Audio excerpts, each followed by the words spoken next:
एक दिन एक व्यक्ति महात्मा बुद्ध के पास पहुंचा और उसने पूछा कि इतनी बड़ी दुनिया में मेरी क्या कीमत है। बुद्ध उसकी बात सुनकर मुस्कुराए और उसे एक चमकीला पत्थर देते हुए बोले, जाओ पहले इस पत्थर का मूल्य पता करके आओ, पर ध्यान रहे इसे बेचना नहीं, सिर्फ मूल्य पता करना है। वह आदमी उस पत्थर को लेकर एक फल वाले के पास पहुंचा और उसे पत्थर दिखाते हुए बोला, इसकी क्या कीमत होगी। फल वाला पत्थर की चमक देखकर समझ गया कि यह अवश्य कोई कीमती पत्थर है, लेकिन वह बनावटी आवाज में बोला कि दिखने में तो यह कुछ खास नहीं लगता, पर इसके बदले मैं तुम्हें 10 आम दे सकता हूँ। वह आदमी आगे बढ़ गया।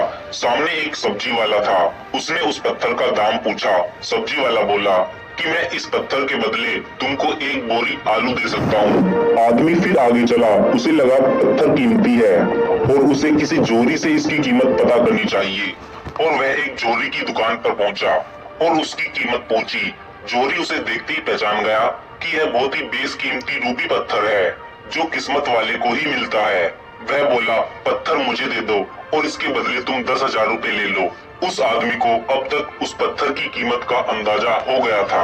वह बुद्ध के पास पहुंचने के लिए मुड़ा। जोरी उसे रोकते हुए बोला, अरे रुको तो भाई, मैं इसके बदले तुम्हें 50,000 रुपए दे सकता हूँ। लेकिन वह आदमी फिर भी नहीं रुका और जोरी उस पत्थर को अपने हाथ से किसी कीमत पर नहीं जाने देना चाहता था। वह उछलकर उसके आगे आ गया और हाथ जोड़कर बोला, तुम यह पत्थर मुझे दे दो, मैं 1,00,000 रुपए देने को तैयार हूँ। वह आदमी जोरी से पीछा छुड़ाकर जाने लगा।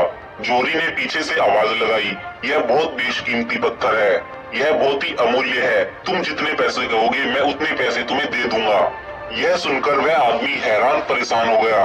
वह सीधा बुद्ध के पास पहुंचा और उनको वह पत्थर वापस करते हुए उसने उनको सारी बात सुनाई।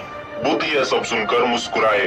बुद्ध ने कहा, फल वाले ने इसकी कीमत 10 आम लगाई और सब्जी वाले ने एक बोरी सब्जी की कीमत लगाई, और जोहरी ने तुम्हें बताया कि यह बहुत ही अनमोल है। इस पत्थर के गुण जिसने जितने समझे उसने उतनी ही कीमत इसकी लगाई। ऐसे ही यह तुम्हारा जीवन है। हर आदमी अपने आप में एक हीरे के समान है। दुनिया उसे जितना पहचान पाती है वह उसे उतनी ही महत्ता देती है, लेकिन आदमी और हीरे में एक फर्क है।